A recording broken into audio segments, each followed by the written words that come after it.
আসসালামু আলাইকুম, welcome back to my channel. কেমন আছেন আপনারা সবাইকে রমজানের শুভেচ্ছা জানিয়ে শুরু করতে যাচ্ছি আজকের ব্লগ। এটা হচ্ছে কয়েকদিনের ভিডিও একসাথে, তো সেটাই আজকে আপলোড করব। তো ইদানিং কেন জানি ভিডিও করতেও ভালো লাগে না, আর কি করব না করব কিছু ইচ্ছে করে না। তো সেই জন্যই আজকে কয়েকদিনের ভিডিওগুলো একসাথে ছাড়তেছি। তো দেখা শুরুতে একটা লাইক দিয়ে দিবেন, আশা করছি ভালো লাগবে, দেখতে থাকেন। তো এখানে হচ্ছে আমি স্কোয়াশ নামটা ঠিক মনে থাকে না, তো সেটা দিয়ে ভাজি করলাম আলু দিয়ে, আর এখানে টমেটো চাটনি করলাম, ডাল রান্না করলাম আর ভাত রান্না করলাম। তো ইফতারিতে আজকে আর মানে আলুর চপ বেগুনি করব না, শুধু আজকে পাইটা বেক করব আর হচ্ছে মানে হালকা পাতলা খাবো আর কি।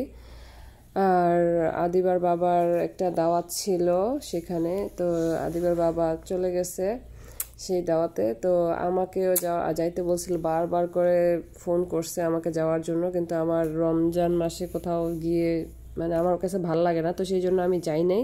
তো আমি আর আদিবা ইফতার করে নিতেছি। তো এটা হচ্ছে আরেক দিনের ভিডিও। তো এখানে আমরা একটু শপিংয়ে যেতেছিলাম, যে দেখি কি অবস্থা, টুকটাক কিছু বাকি ছিল সেগুলো আনবো। তো মানে এমনি গেলাম আর কি, ঘুরলাম, যদি ভালো লাগে কিনবো আর না হলে কিনবো না। তো সেই জন্যই যাইতেছি। আর এখানে হচ্ছে আপনাদের সাথে শেয়ার করতেছি, দেখেন গাছের পাতা নাই, কিছুই নাই। এটাও এক ধরনের সুন্দর লাগে একরকম। আর কিছুদিন পরেই হচ্ছে গাছের পাতা চলে আসবে। তো এই তো আমরা চলে গেছিলাম মিসাসাগা। তো সেখানে এটা হচ্ছে যারা কানাডাতে থাকেন তারা জানেন। তো এটা হচ্ছে শপিং মলের ভিতরে। তো আমরা গেছিলাম নাইকের শোরুমে,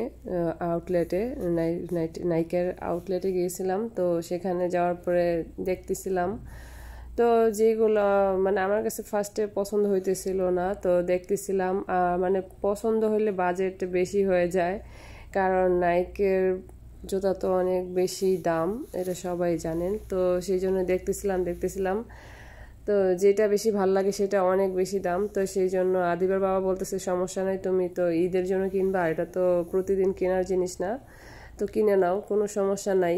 এসে আমাকে অনেক রিকোয়েস্ট করছে, কিন্তু মহিলা মানুষ তো বুঝতেই পারতেছেন, খুব বেশি মানে আমি খুব হিসেবি মানুষ, তো সেই জন্য আমার পক্ষে আর কেনা সম্ভব হয় নাই। তো অনেকেই কেনে, তো ভাবতেছি এখন শুধু শুধু কিনবো না, পরে আবার দেখে শুনে কিনবো। তো অনেকক্ষণ ঘুরার চেষ্টা করছে আমাকে কিনে দেওয়ার জন্য, কিন্তু আমি কিনবো না। তো সেই জন্যই চলে যেতেছি বাসার দিকে, বাচ্চাদেরকে স্কুল থেকে নিতে হবে। তো এটা যেহেতু আমাদের বাসা থেকে আধা ঘন্টা 40 মিনিটের ড্রাইভ, তো সেই জন্য তাড়াতাড়ি করে চলে আসতেছিলাম। আর গিয়েছিলাম 12টার দিকে, তো সেই জন্য সময় বেশি নাই। তো যাই হোক, এই যে আমরা যাইতেছিলাম আর দেখতেছিলাম যে পাশে বিচ দেখা যেতেছে। তো ভাবতেছি যে যেহেতু এই পাশ দিয়ে যাইতেছি, তো সেই জন্য আদিবার বাবা বলতেছে একটু সময় আছে, চলো একটু মানে বাচ্চাটাকে, আমার ছোট মেয়েটাকে নিয়ে একটু ঘুরে আসি। তো সেই জন্যই ভাবলাম, তো সেই জন্য নেমে পড়লাম আমরা গাড়ি থেকে। তো গাড়ি থেকে নামার পরে হাঁটতেছি, আমি স্ট্রোলার নিয়ে নিছি, তো মেয়ে বসবে না, তো মেয়ে বাবার হাত ধরে হাঁটতেছে, অনেক বেশি মজা পাইতেছিল। আর আমি মনে করছিলাম বাসায় থাকতে যে মানে বাহিরে বেশি ঠান্ডা নাই, যেহেতু বাহিরে এত সুন্দর রোদ উঠছে, তো সেই জন্য আমরা পাতলা সোয়েটার পরেই চলে গেছিলাম। কিন্তু যাওয়ার পরে এত বেশি ঠান্ডা লাগতেছিল বিচ পারে, মানে আমরা শুধু বিচ পার পর্যন্ত গিয়ে আবার ব্যাক করে চলে আসছি, এত বেশি ঠান্ডা লাগতেছিল, শীত লাগতেছিল। আর যেহেতু রোজা রাখলে এমনিও আমার কাছে শীত লাগে। তো যাই হোক, এখানে দেখে মনে করছিলাম কতক্ষণ বসতে পারবো, 10 মিনিট 15 মিনিট, কিন্তু তার হলো না। তো সেই জন্য একটু আপনাদের সাথে শেয়ার করতেছি। এত সুন্দর লাগতেছিল, মানে মন চাইছিল যে একটু বসে থাকি, কিন্তু ঠান্ডার কারণে আসলে সেই সাহস আর হয় নাই আমার। তো আদিবার বাবাকে বলতেছিলাম চলো চলো, অনেক চলে যায়, আমার মেয়েটারও ঠান্ডা লাগতেছিল। তো সেই জন্যই আর বেশিক্ষণ দাঁড়াই নেই। তো এই তো তারপরে চলে আসছি বাচ্চাদেরকে স্কুল থেকে নিয়ে বাসায় চলে আসছি।